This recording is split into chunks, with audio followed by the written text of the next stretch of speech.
બાપા સીતારામ બધા મિત્રોને કેમ છો? બધા મજામાં? તો હું પણ મજામાં છું. તમારા બધાનો સાથ અને સપોર્ટથી બહુ મજામાં છું. તો આજે ગુરુ પૂનમ છે, તો બધા મિત્રોને મારા તરફથી ગુરુ પૂર્ણિમાની હાર્દિક શુભકામના. ખુશ રહેજો અને ખુશ રાખજો બધાને. તો આજે આપણે જવાનું છે બાઢડા મેળામાં.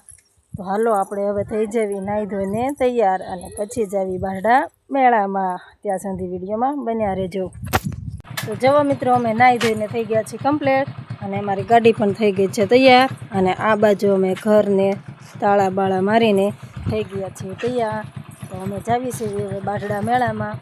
તો હવે મળશું બાઢડા જઈને, ત્યાં સુધી વિડીયોમાં બન્યા રહેજો. જવો મિત્રો, અમે આવી ગયા છીએ બાઢડા મેળામાં.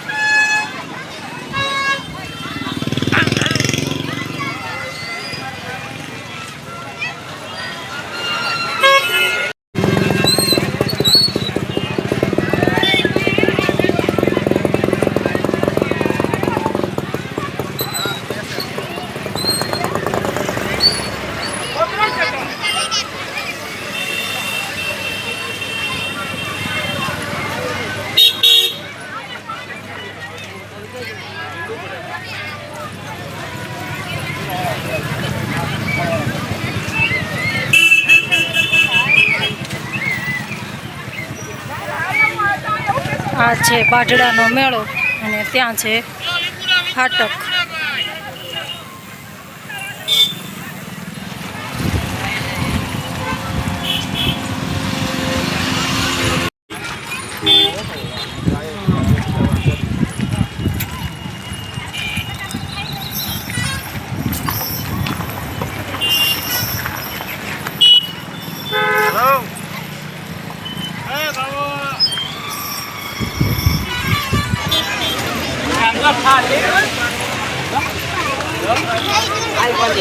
કેટલી બધી ટ્રાફિક છે જુઓ. હજી તો આમ આગે જવાનું છે, ત્યાં બાકી છે થાર.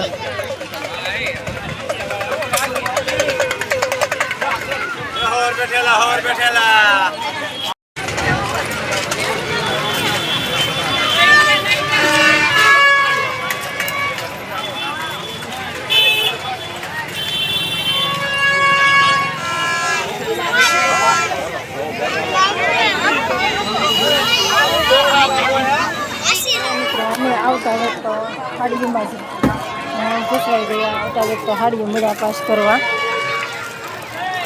બધી હાડીઓ છે. અમારા નણંદબા લેતા હતા પણ લાગ્યું બહુ મોંઘું એવું છે.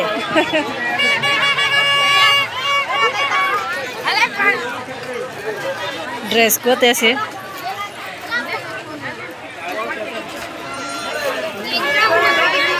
એના માટે મને તો આમાંથી ગમે છે, બહુ મસ્ત છે.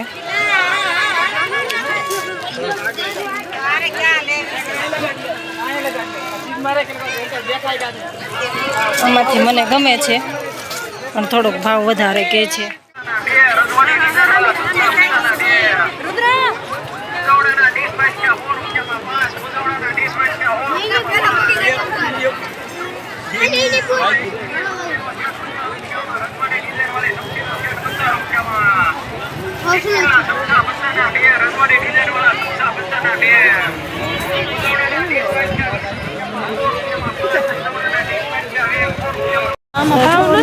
આવી ગયા છે મિલન બરફ ખાવા.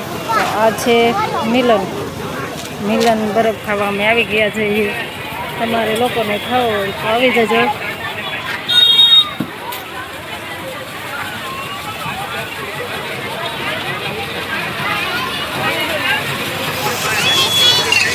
અમે બંને નણંદ ભોજાઈ આવી ગયા છે બરફ ખાવા.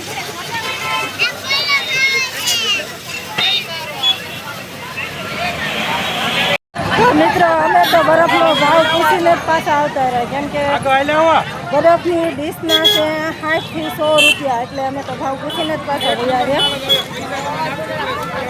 ખાવો છે બરફ. અમે નણંદ ભોજાઈ બરફ ખાધો નહીં ને આવતા રહ્યા અને ટ્રાફિક ફૂલ છે. પણ જુઓ મિત્રો, અમે આ બકડીયું લઈ લીધું છે કાંઈ વસ્તુ મેળામાંથી નથી લીધું, પણ આ એક વસ્તુ આ પકડ્યું લીધું છે. કમલેશે પૈસા પણ આપી દીધા છે. કમલેશને પકડાવીને આ બાજુ નીચે અમે આટો મારતા આવી. તો આજે મિત્રો આપણો મેળો થઈ ગયો પૂરો, અને ખરીદી કાંઈ કરી નથી, કેમ કે ખાલી બસ આમને ટાઈમ પાસ કરવા આવ્યા હતા, રખડવા આવ્યા હતા. બહુ કાંઈ ખરીદીમાં કાંઈ જમવું નહીં, મેળામાં કાંઈ મજા આવી નહીં. તો આજનો અમારો મેળો થઈ ગયો છે અહીંયા પૂરો.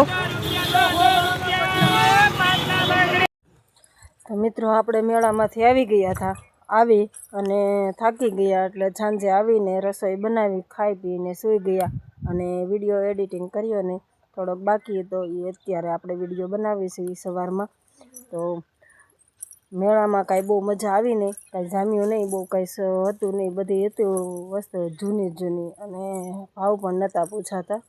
અને બરફની ડીશના પૂછ્યા, જે 15 રૂપિયામાં ડીશ 15 થી 30 રૂપિયામાં જે બરફની ડીશ આવતી હતી ને, એ કાલે 60 થી 6 રૂપિયામાં ડીશ મળતી હતી. એટલે અમે બરફ ખાવા તો ગયા, પણ બરફનો ભાવ જ પૂછીને અમે નણંદ ભોજાઈ પાછા વળી ગયા.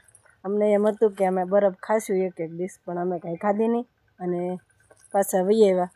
કારણ કે કાલે ભાવ જ એવો હતો, કેમ કે કાલ બધાને થોડુંક વધારે મોંઘું રાખી અને વેચવાનું હોય. એટલે અમે કાંઈ વસ્તુ લીધું નહીં, એક વસ્તુ લીધું હતું, એ બકડિયું એક લીધું હતું. અને અત્યારમાં જુઓ અમારા વાડીના ગુલાબ કેવા સરસ મજાના એવા ખીલ્યા છે ને, જુઓ.